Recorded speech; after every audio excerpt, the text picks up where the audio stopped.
not trying to sit here trying to sound like a scholar of the game. It's just simplistic to me. And we do it in fits and starts. We did, by the way, we passed the ball exactly how I wanted us to pass it against Chelsea. That's how I want us to move the ball. And the compact nature of our team out of possession is what I want to see tonight. I want to see the football against Chelsea and the defensive setup that we had tonight against Bayern Munich. That together is more than good enough for me. That's it. Dizzy, welcome to the show, mate. What did you make of tonight?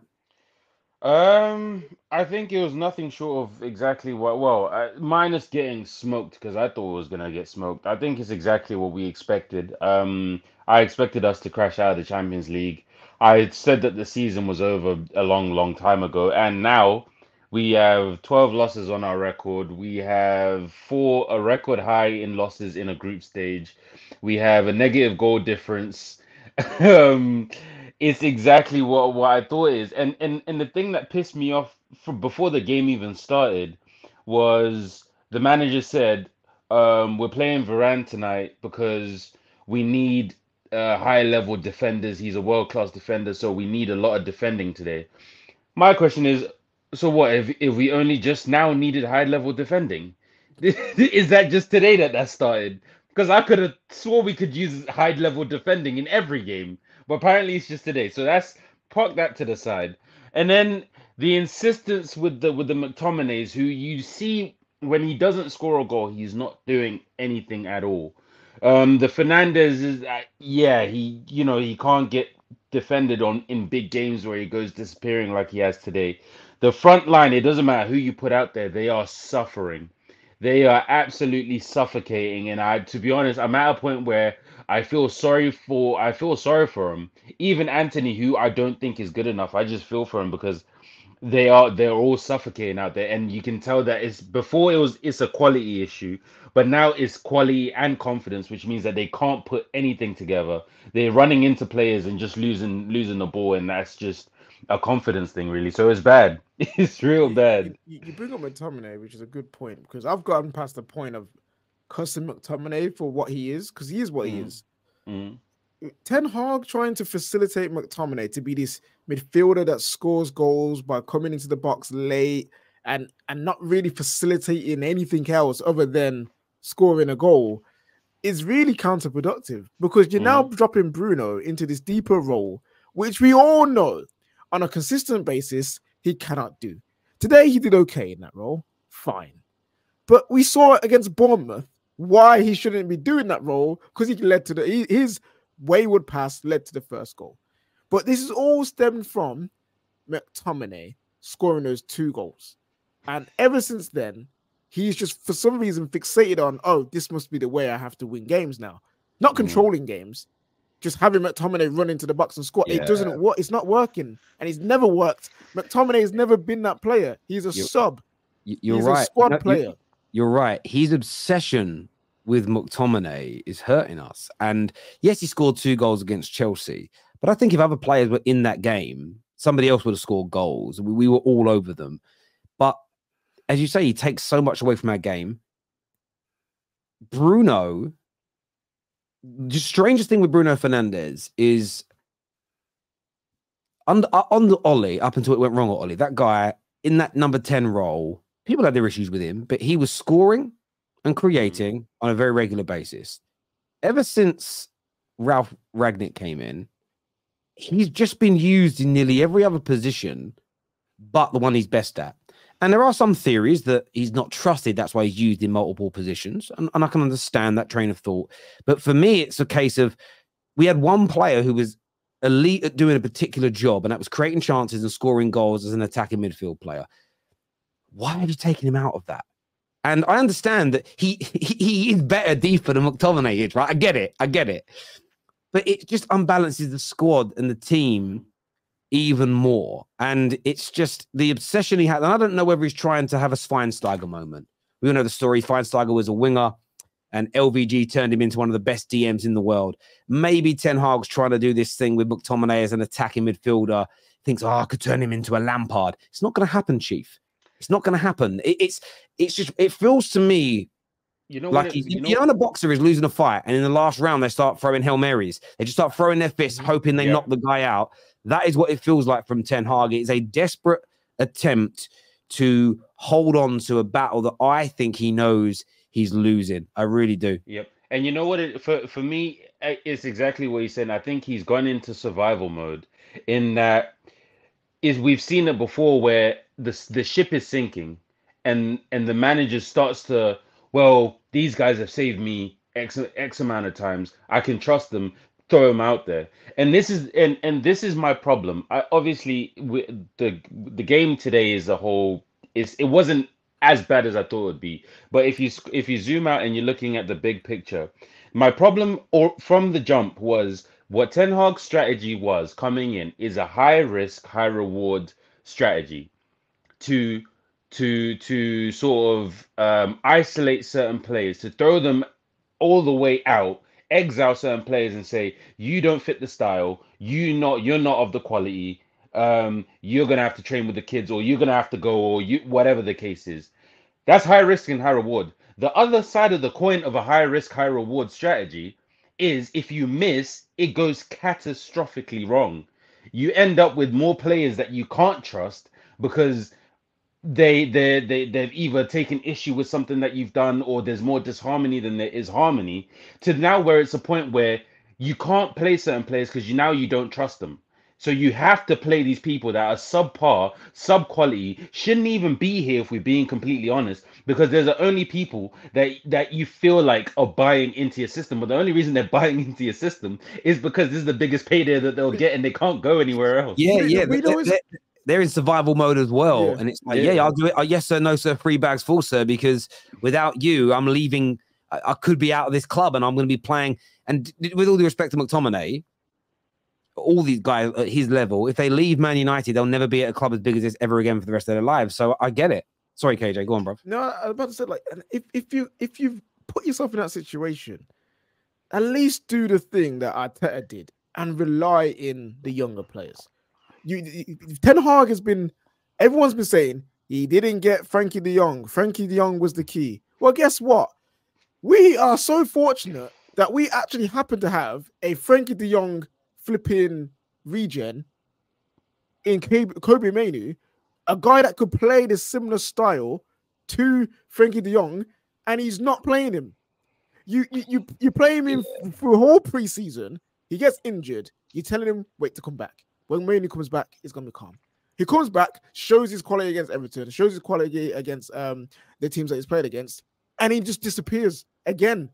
And then comes on in the last 10 minutes, 15 minutes of a game to do what? And he came on today in the last 15 minutes, and there was 2 or 3 passes that he made that were just brilliant.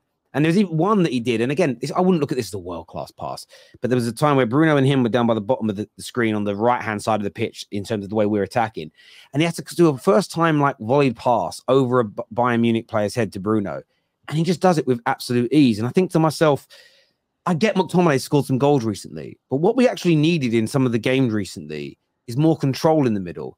And I've actually not been that unimpressed with Amrabat in the last few games. I actually think he's done quite well. He seems to be getting up to the pace of playing for Man United and playing in the English league. But what we need is somebody who's like that deep lying role, that 8 role, is actually what Manu is best at. He is not atypically a DM. He is an 8. So you put the young kid in the 8 with Amrabat with him and Bruno with him. That way you've got experience around him. Bruno, listen, you just stay up there. We're going to get the ball to you and want you to feed the striker. That means the striker's getting fed more opportunities, which he isn't getting. And there's more control in the middle. The fact that it's so simple for us to, and this is how I always believe I know when a manager's on his way out of my club and most other clubs, when the majority of a fan base and rivals can see these glaring errors and holes, but the manager can't, it tells you they're not thinking straight. And I don't want to put too much pressure on Kobe, but look, I'm going to speak honestly about my club.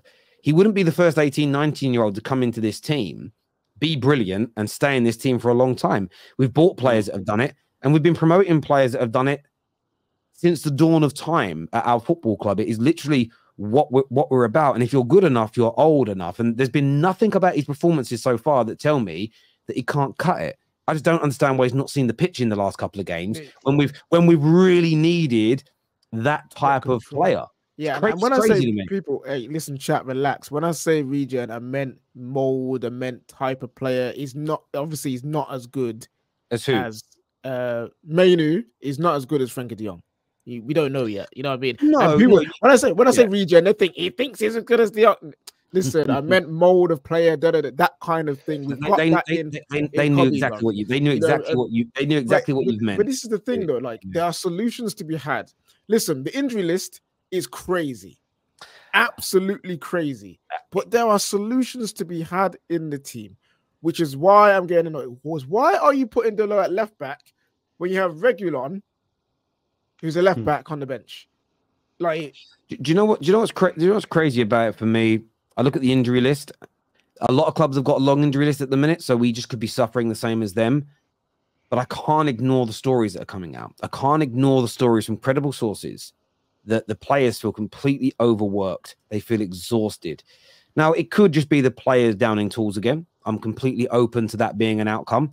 But I look at the amount of injuries. I look at the heads that are down in games. I look at the lack of energy we have in games. I look at our fast players. Don't look fast.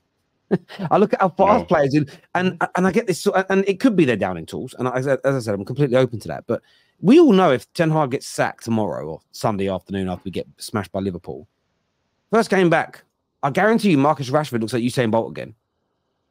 And I think there's the player. I'm not saying they're right for this, but they're just not playing for this manager. And I don't think anybody can turn it round. The injury list is crazy, though. I mean, no Shaw, no Maguire now for Sunday.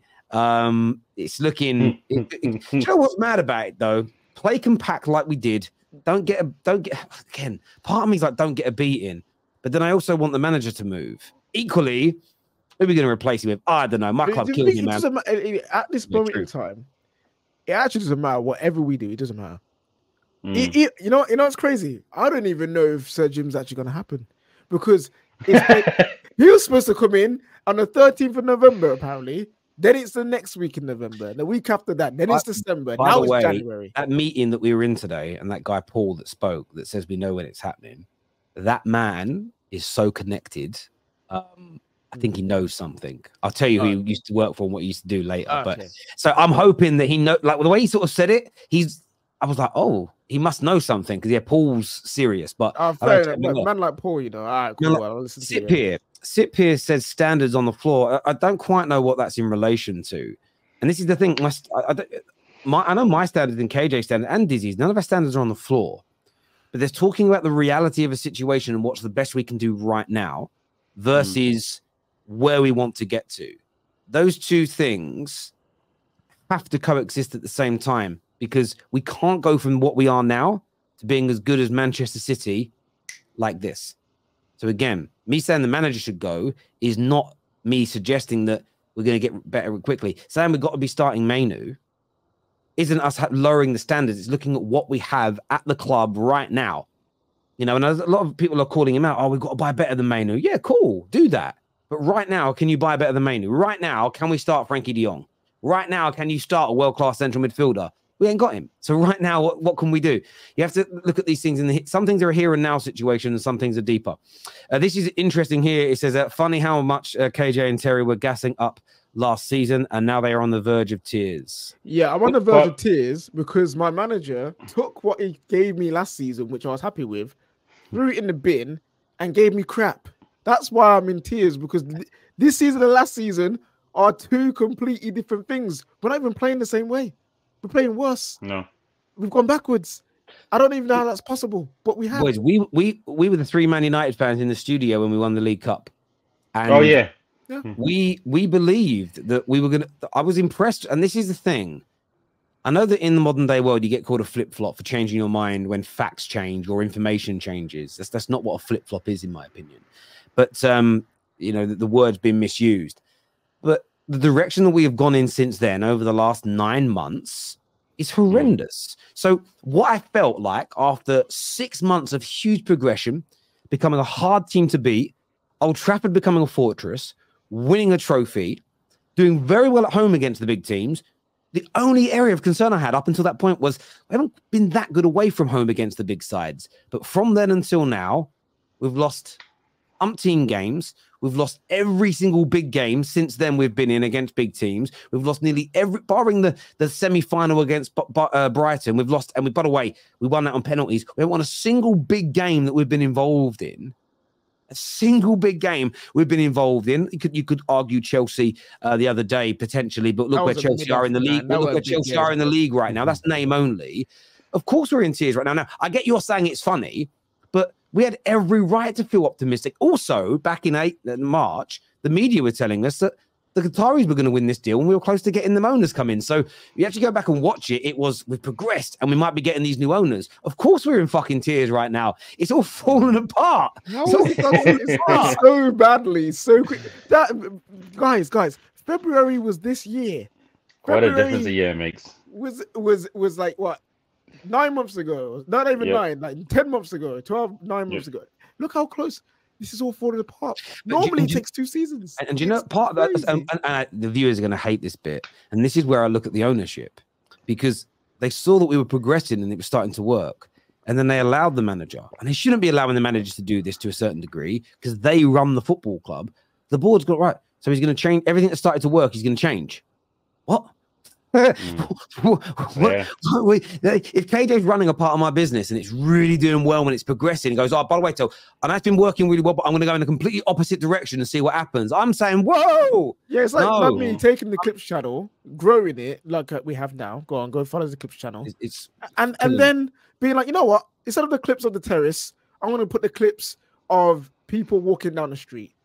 Yeah, I'm going to do something completely different that we don't know if it works.